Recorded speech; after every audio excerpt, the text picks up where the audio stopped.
Hola, buenos días. El día de hoy me presenta la sesión de residentes al servicio de anatomía patológica. El tema que vamos a tocar el día de hoy es sobre la historia de la anatomía patológica en México. Soy el teniente de navío del Servicio Naval, médico cirujano naval R3 de anatomía patológica, Ulises Manuel Hernández Guevara.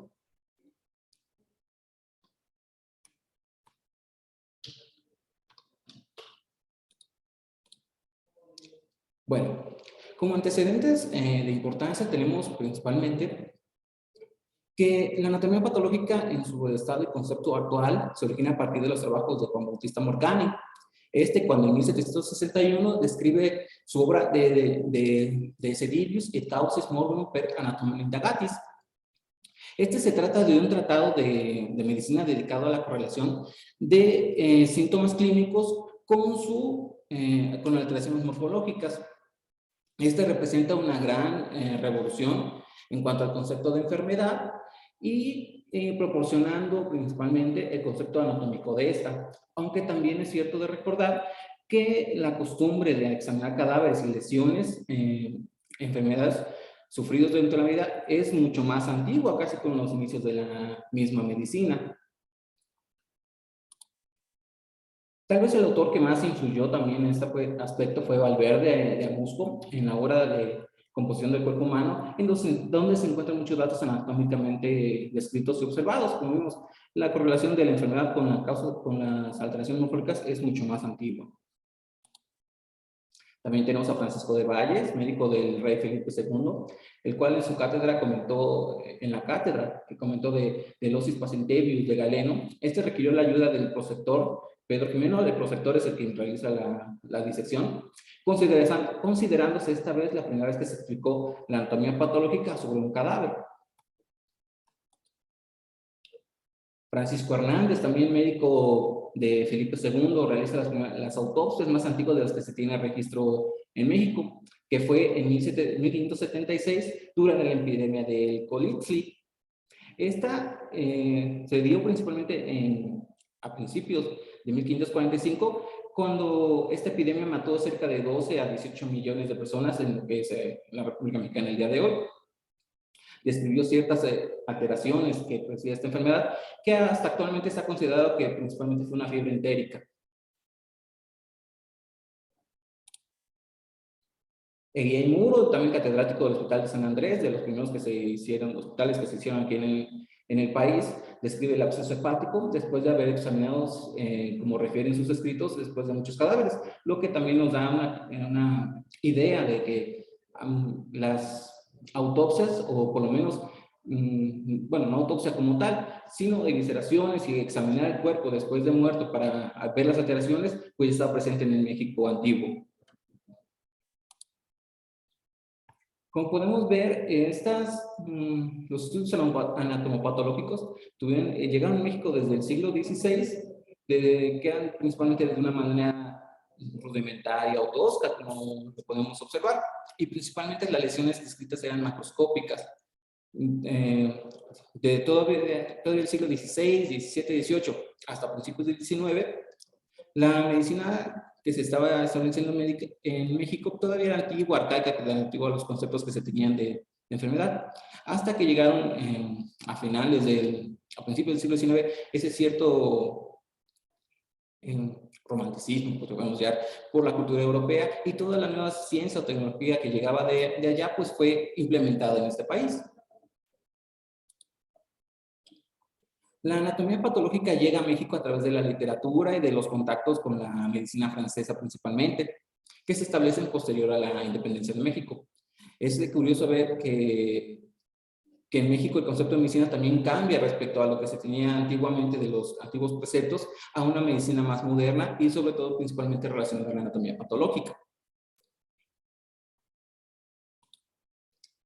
Las gacetas que había en este país eran principalmente como boletines, algunos podemos llamar en ese entonces como revistas, algunas veces sensacionalistas, en donde principalmente se describían algunas veces alteraciones morfológicas, pero principalmente suscitando el morbo como alteraciones teratológicas, que es lo que publicaban, o también en la botánica o herbolaria también se publicaban muchos de estos avances o descripciones que se hacían en lo que esos boletines significaron para la medicina en México.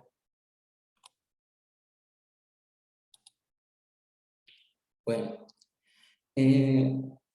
podemos decir que en México, una de las cosas principalmente que se tuvieron o que marcaron un antes y un después en la medicina en este país fue el conformamiento o la fundación del establecimiento de ciencias médicas, que poco más tarde daría pie a la primera academia de medicina.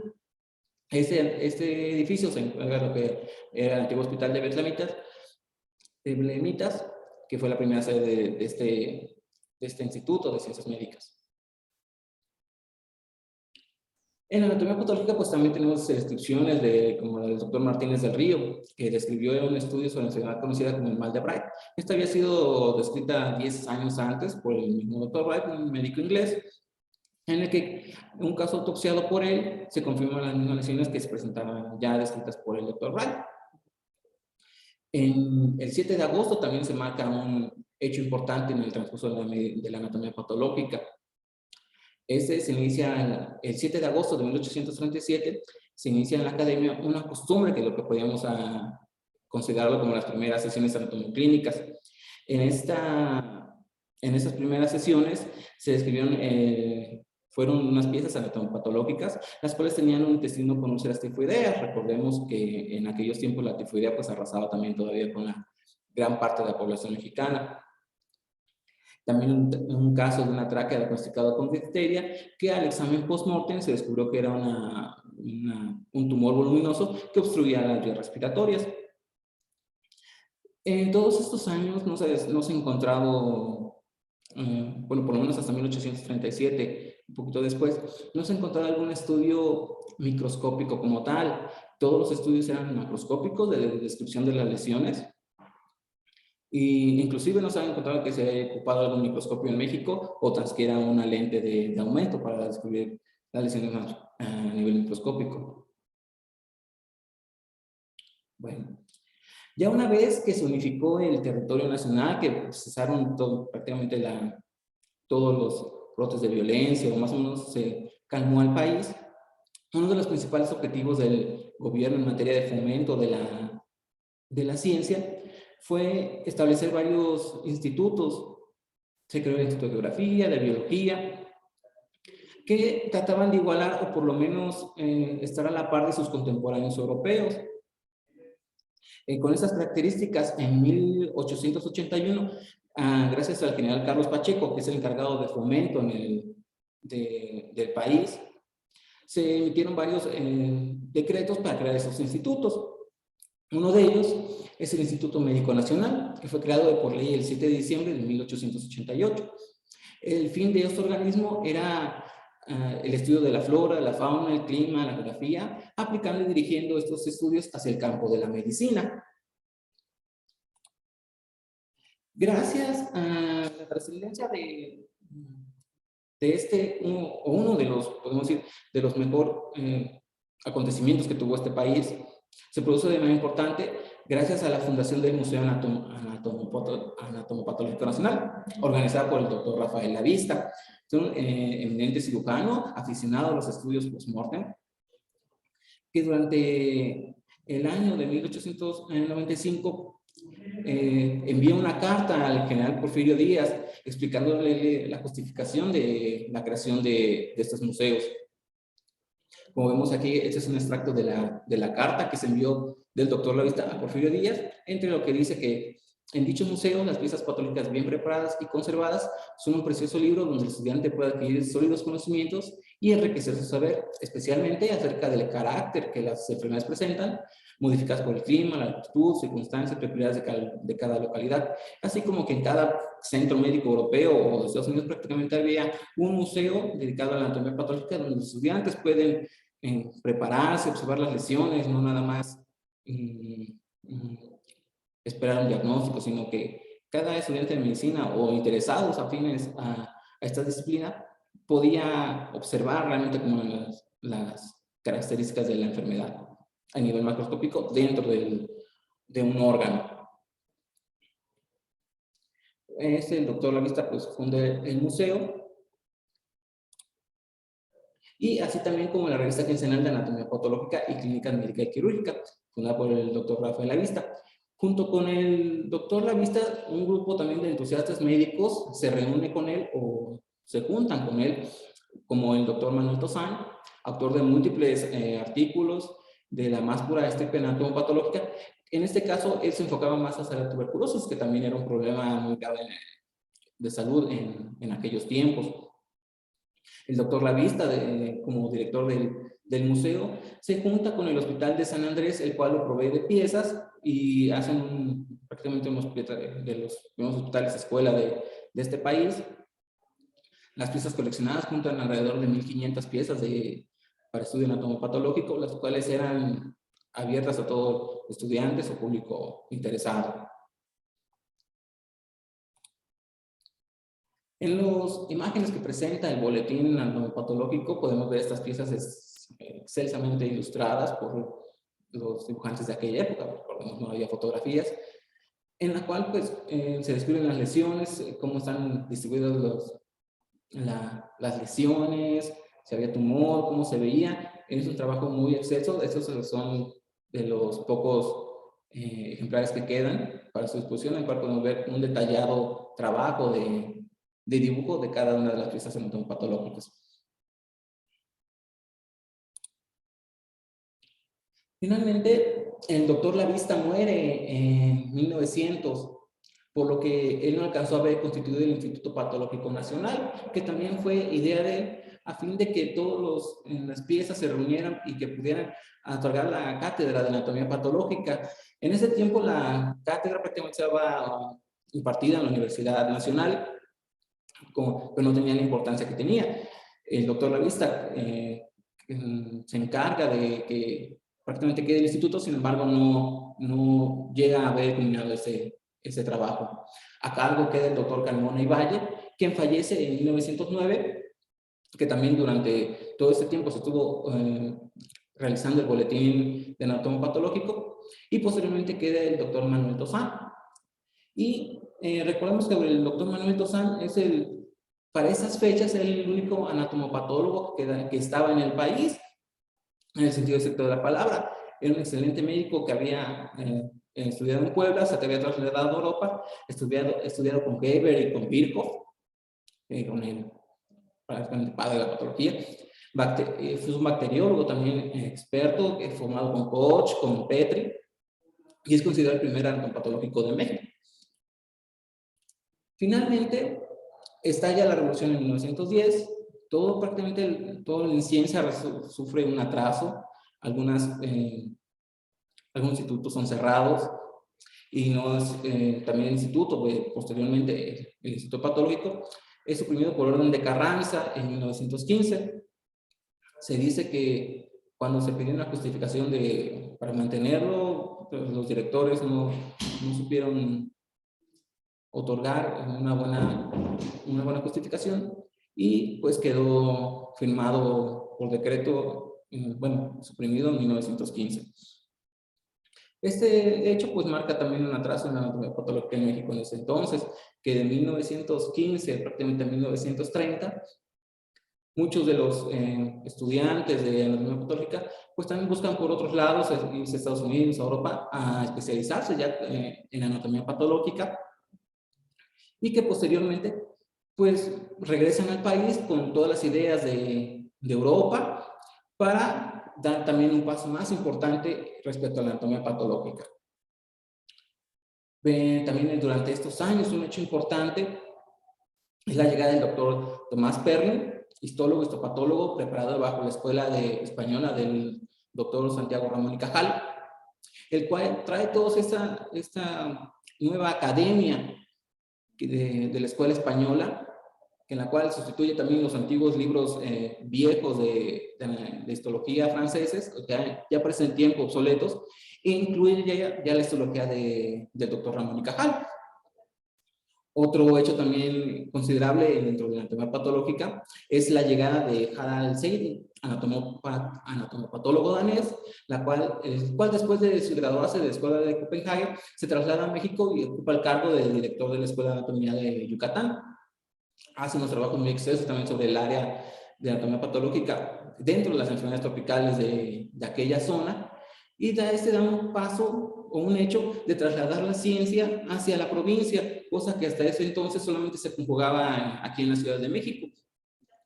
Sin embargo, ya con estas antecedentes, pues ya se empiezan a formar ciertas escuelas también a lo largo de los demás estados de la República. Un paso, como dijimos, en 1930, a mediados, es un paso importante la organización del Hospital General de México. Con la llegada del doctor Ignacio Chávez como director y con el apoyo del doctor Isaac Costero, fundan en 1937 el Laboratorio de Investigaciones Anatomopatológicas, que con palabras del propio doctor Ignacio C. Chávez, se forma con miras a impulsar esta disciplina sin la cual la clínica no avanza, con palabras de él.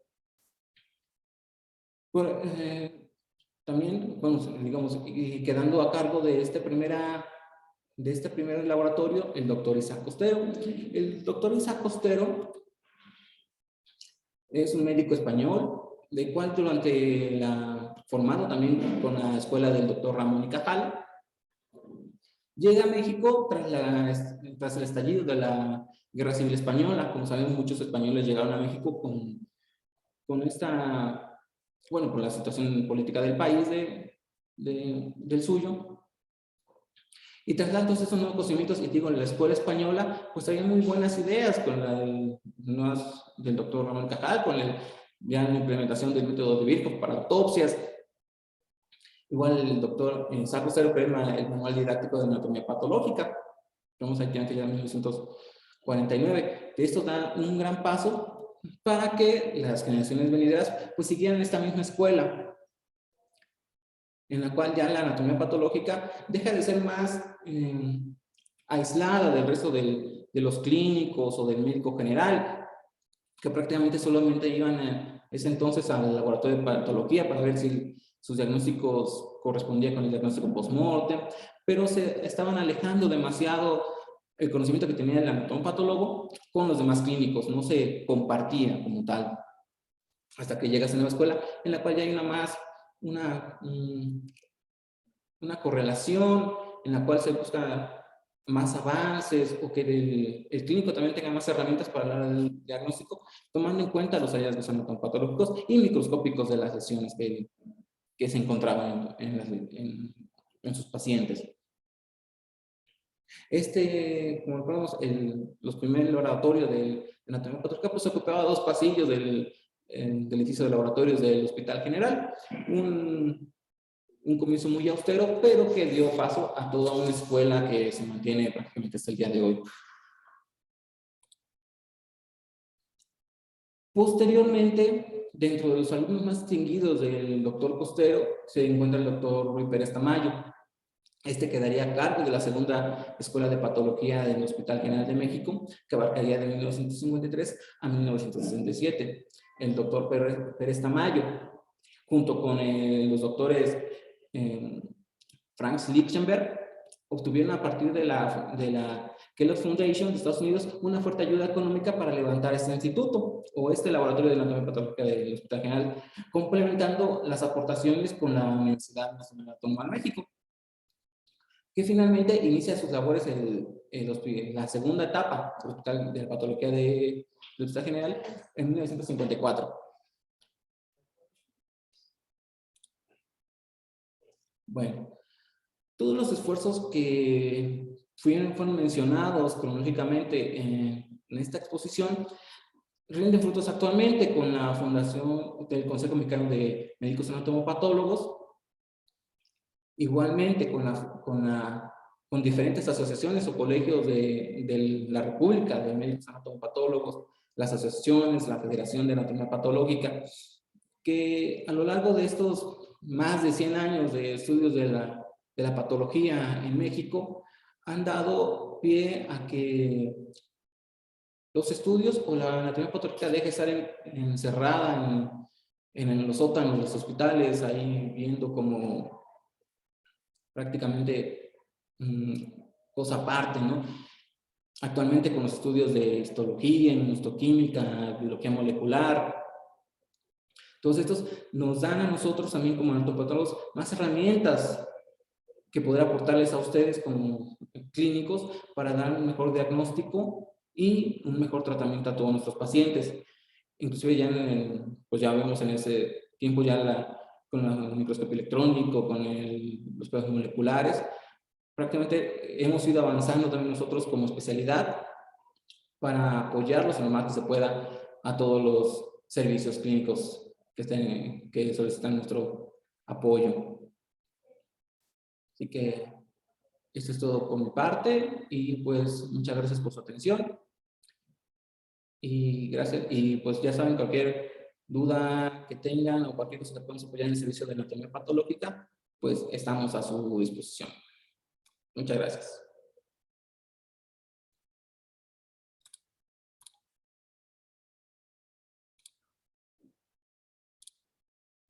Bueno.